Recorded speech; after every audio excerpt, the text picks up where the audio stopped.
Good morning students, welcome to TSN online education platform.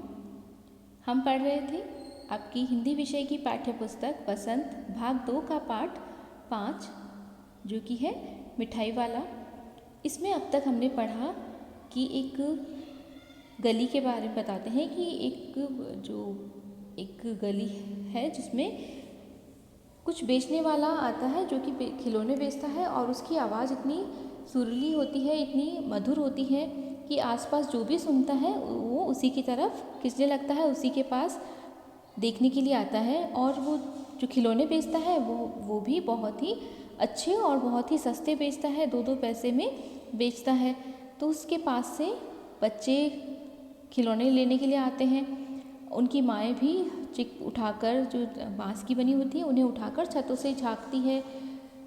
इस प्रकार राय विजय बहादुर के भी बच्चे उनसे खिलौने लेकर आते हैं जिनमें चुन्नू और मुन्नू उनके नाम होते हैं। उनकी माताजी रोहिणी उनसे पूछती है, पहले तो उनका खेल देखती है, फिर पूछती है कि खिलौने तुम कहाँ से लाए, किसने दिए और कितने के दिए। तो इस प्रकार तो बच्चे बताते हैं कि ये हमें खिलौने वाले ने 2-2 पैसे में दिए हैं। तो ये सोचती है रोहिणी कि इतने सस्ते कैसे दिए। फिर वो कि दिए तो दिए, ठीक है कोई बात नहीं, ऐसा सोचकर अपने काम में लग जाती है। लेकिन कुछ दिनों बाद, करीब 6 महीनों बाद फिर से एक चर्चा होती है, शहर में सुनाई देती है वो उसकी मुरली वाले के बारे में, जो कि बताया जाता है कि बहुत ही सुरीली आवाज़ में मुरली बजाता है और बहुत ही सस्ती मुरलियाँ देता बेचता है, 2-2 पैसे की मुरलियाँ बेचता है। तो वो उसकी जो रंग रूप है उसके बारे में बताया जाता है। अब पढ़ेंगे आगे। रोहिणी ने भी मुरली वाले का यह स्वर सुना, तुरंत ही उसे खिलौने वाले का स्मरण हो आया। उसने मन ही मन कहा, खिलौने वाला भी इसी तरह गा गा कर खिलौने बेचा करता था। रोहिणी उठकर अपने पति विजय बाबू के पास गई। जरा उस मुरली वाले को बुलाओ तो चुन्नू मुन्नू के लिए ले लूँ, क्या पता ये फिर इधर आए ना आए। वे भी जान पड़ता है पार्क में खेलने निकल गए हैं। तो रोहिणी वही है जिसकी जो चुन्नू मुन्नू की माताजी, जो उन्हें खिलौने लाने पर पूछती है। तो मुरली वाले की आवाज़ सुनकर, जब उस गली में मुरली वाला आता है तो उसकी आवाज़ सुनकर उसे तुरंत ही खिलौने वाले का स्मरण हो आता है, यानी कि खिलौने वाले की याद आती है, क्योंकि वह भी इसी तरह से गा गा कर अपने खिलौने बेचता था। तो वो जाकर अपने पति जो विजय राय बहादुर हैं उनके पास जाकर कहती है कि ज़रा उस मुरली वाले को बुला लो ताकि चुन्नू मुन्नू के लिए मुरली ले लूँ, क्या पता फिर दोबारा ये इधर आए या न आए। और ऐसा लगता है कि जो चुन्नू मुन्नू है वो भी खेलने पार्क में चले गए हैं, इसीलिए वो नहीं आए, वरना वो ही आकर मांग करते कि हमें मुरली दिलाओ। आगे विजय बाबू एक समाचार पत्र पढ़ रहे थे। उसी तरह उसे लिए हुए वे दरवाजे पर आकर मुरली वाले से बोला, क्यों भाई, किस तरह देते हो मुरली। तो जो विजय बाबू को रोहिणी ने कहा कि मुरली वाले को बुलाओ ताकि बच्चों के लिए मुरली ले लूँ, तो वे समाचार पत्र पढ़ रहे होते हैं उस वक्त। तो उसी तरह से जाकर दरवाजे पर जाकर मुरली वाले को आवाज़ लगाते हैं और उससे पूछते हैं कि मुरली किस तरह दी, यानी कितने की दे रहे हो। किसी की टोपी गली में गिर पड़ी, किसी का जूता पार्क में छूट गया और किसी की सोथनी यानी पजामा ही ढीला होकर लटक आई है। इस तरह दौड़ते हाँफते हुए बच्चों का झुंड आ पहुंचा। एक स्वर में सब बोल उठे, अम्बी लेंदे मुरली और अम्बी लेंदे मुरली।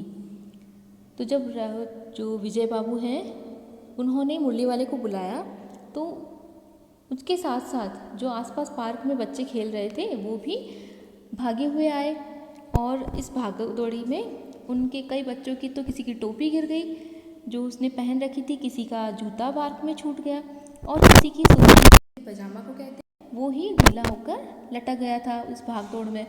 तो इस प्रकार बच्चे भी मुरली वाले के पीछे भागते हुए आकर वहाँ पर खड़े हो गए और एक स्वर में, यानी एक ही आवाज़ में सब चिल्लाकर बोलने लगे कि हम भी मुरली लेंगे, हम भी लेंगे मुरली। आगे मुरली वाला हर्ष गदगद हो उठा, बोला सबको देंगे भैया, लेकिन ज़रा रुको ठहरो, एक एक को देने दो, अभी इतनी जल्दी हम कहीं लौट थोड़े ही जाएंगे, बेचने तो आए ही हैं और हैं भी इस समय मेरे पास 1-2 नहीं, पूरी 57। हाँ बाबूजी, क्या पूछा था आपने, कितने में दी। दी तो वैसे 3-3 पैसे के हिसाब से है, पर आपको 2-2 पैसे में ही दे दूंगा। विजय बाबू भीतर बाहर दोनों रूपों में मुस्कुरा दिए। मन ही मन कहने लगे, कैसा है, देता तो सबको इसी भाव से है, पर मुझ पर उल्टा एहसान लाद रहा है। फिर बोले, तुम लोगों की झूठ बोलने की आदत होती है। देते होंगे सभी को 2-2 पैसों में, पर एहसान का बोझ मेरे ही ऊपर लाद रहे हो। तो मुरली वाला जब विजय बाबू के बुलाने पर उनके पास जाता है, तो बच्चों का झुंड भी उनके पास में साथ में चला आता है, और बच्चे भी चिल्लाने लगते हैं कि हम भी मुरली लेंगे। तब वो पहले बच्चों को जवाब देता है कि हाँ, सबको देंगे भाई, रुको, एक एक करके सबको देंगे, और अभी इतनी जल्दी हम लौट थोड़े ही जाएंगे, कहीं भी नहीं जा रहे, हम यहीं हैं। और हमारे पास ये भी नहीं कि 1-2 मुरली है, पूरे 57 यानी 57 मुरलियाँ हैं, तो हम एक एक करके सबको देंगे। फिर वो, क्योंकि विजय बाबू ने उन्हें बुलाया था और कुछ पूछा था, इसलिए वो उनको जवाब देता है कि हाँ बाबूजी, क्या पूछा था आपने, कितने में दी? तो दी तो वैसे 3-3 पैसे के हिसाब से है, पर मैं आपको 2-2 पैसों में ही दूंगा, क्योंकि अधिकतर जो चर्चा हो रही थी वह यही होती है कि वह 2-2 पैसों में मुरली दे रहा था। तो विजय बाबू भीतर और बाहर, यानी कि चेहरे पर भी मुस्कान थी उनके, मुस्कुराए, और मन में भी उनको हंसी आई कि भले ही वो मन में सोचते भी हैं कि कैसा है कि देता तो सबको 2-2 पैसे में ही है, लेकिन एहसान मुझी पे लाद रहा है कि 1 पैसा आपसे कम लूँगा और आपको 2 पैसे में दे दूँगा।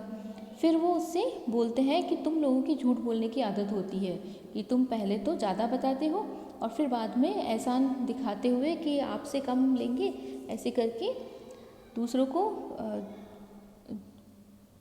का मजाक बनाते हुए एक तरह से तुम झूठ बोलकर दूसरों से पैसा सस्ता देने में बात करके अपने सामान को बेचते हो। ये तुम लोगों की आदत होती है, और देते तो तुम सबको 2 पैसे में हो, लेकिन सस्ता देने की जो एहसान है वो मुझे पे जता रहे हो, मेरे ऊपर ही एहसान का बोझ लाद रहे हो, यानी कि मुझ पर ही ये धौंस दिखा रहे हो, एहसान लाद रहे हो कि मैं आपको सस्ती दे रहा हूँ।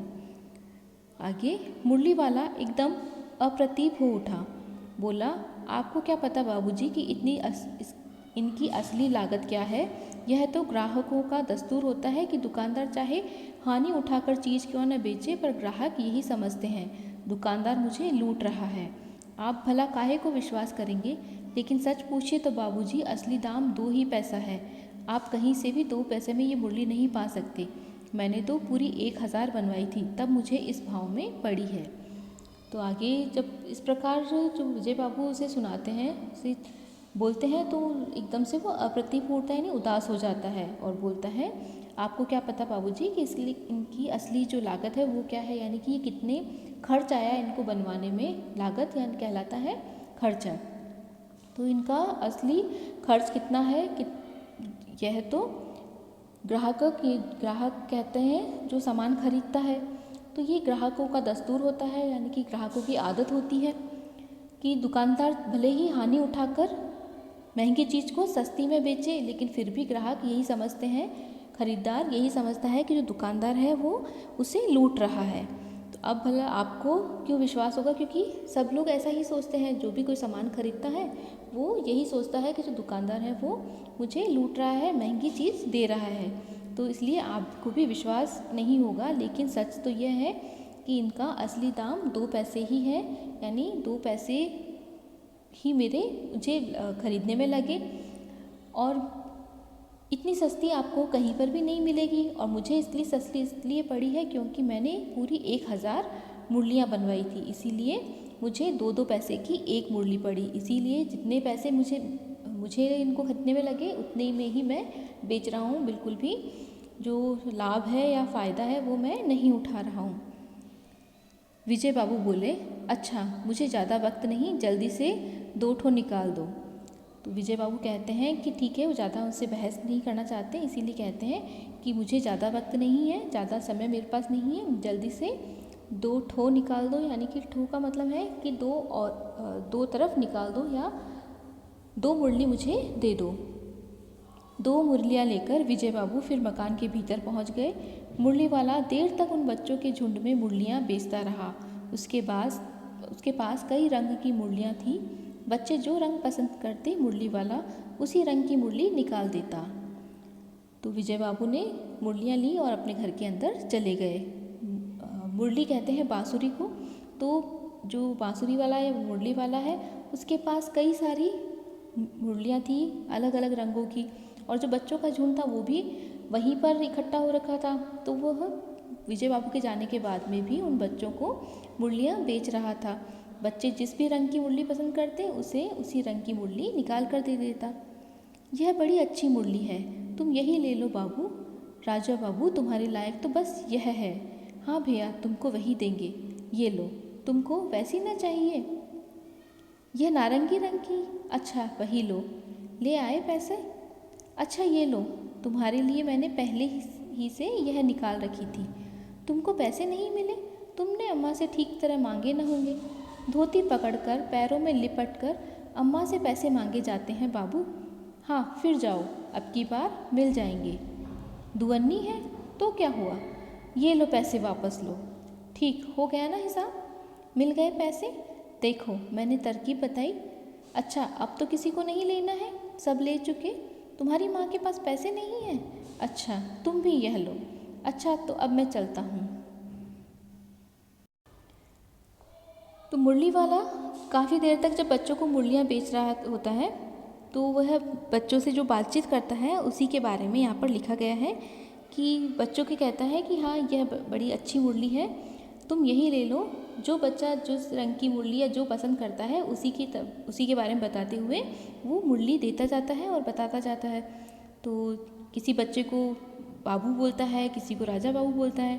तो इस प्रकार वो बच्चों को मुरली देते हुए कहता है, जिसको जो पसंद होती है उसी के बारे में बताता है। तो जैसे तो कहता है तुम यही ले लो बाबू, राजा बाबू तुम्हारे लायक तो बस यही मुरली है। दूसरे को बोलता है हाँ भैया तुम्हें भी वही देंगे, ये लो। तुमको वैसी ना चाहिए तो नारंगी रंग की, अच्छा वही ले लो। तो इस प्रकार वो हर एक से बात करते हुए देता जाता है मुरली। फिर किसी बच्चा जो पैसे लेके आया है उसे बोलता है कि अच्छा ले आए पैसे, ये लो तुम्हारे लिए मैंने पहले से ही निकाल रखी है। जैसे ही वो पसंद करके गया था बच्चा पैसे देने के लिए, वो वाली मुरली उसी के लिए निकाल कर रख दी। किसी बच्चे को पैसे नहीं मिले तो उसको बोलता है कि तुमने अपनी अम्मा से यानी माता से पैसे ठीक से नहीं मांगे होंगे। धोती जिसे जो साड़ी को कहते हैं, तो धोती पकड़कर पैरों में लिपटकर अम्मा से पैसे मांगे जाते हैं बाबू। हाँ फिर जाओ। तो इस प्रकार पैसे कैसे मांगने हैं वो बच्चे को बताता है कि तुमने ढंग से नहीं मांगे होंगे अपनी अम्मा से, माता से। तुम उनकी धोती जो है, साड़ी है, उसे पकड़कर उनके पैरों में लिपटकर माता जी से पैसे मांगोगे तो वे ज़रूर तुम्हें दे देंगी। तो जाओ, फिर से जाओ, अब की बार तुम्हें फिर मिल जाएंगे। दुअन्नी एक तरह के पैसा है जो पैसों से ज़्यादा कीमत का होता है। तो जिस प्रकार 1 रुपये से ज़्यादा 5 रुपये होते हैं, 5 से ज़्यादा 10 रुपये होते हैं, इसी प्रकार पैसों से ज़्यादा दुअन्नी, दुअन्नी से ज़्यादा अठन्नी, चवन्नी, अठन्नी और 75 पैसे और फिर 1 रुपया होता है। तो इस प्रकार एक बच्चा दुअन्नी लेकर आया तो उसको बोला कि ठीक है कोई बात नहीं, तुम्हारे पास खुले पैसे नहीं है तो मैं बाकी के पैसे मैं दे देता हूँ। इस प्रकार वो बाकी के बचे हुए पैसे देता है और कहता है ठीक है देखो हो गया ना हिसाब, मिल गए पैसे। फिर जो तरकीब जो बच्चा पैसे लेने गया था कि एक बार तो उसे नहीं मिले, दूसरी बार माँ से किस तरह मांगने चाहिए ये मिठाई वाले या मुरली वाले ने बताया, तब वह बच्चा वापस गया तो इस बार उसे पैसे मिल गए। इसलिए वो कहता है कि मिल गए पैसे, देखो मैंने तरकीब बताई ना, अच्छा अब तो किसी को नहीं लेना। इस प्रकार जब सब बच्चे ले जा चुके होते हैं, ले लेते हैं, तब वह पूछता है कि कोई रह तो नहीं गया जिसे मुरली लेनी है, सब ले चुके। फिर एक बच्चा आता है जिसे पैसे नहीं मिलते क्योंकि उसकी माँ के पास पैसे नहीं है, माता जी के पास। तब वो मुरली वाला कहता है कि अच्छा कोई बात नहीं, तुम भी यह लो। इस प्रकार वो हर बच्चे को मुरली देकर और फिर रवाना हो जाता है। इस तरह मुरली वाला फिर आगे बढ़ गया। बाकी का भाग अगले वीडियो में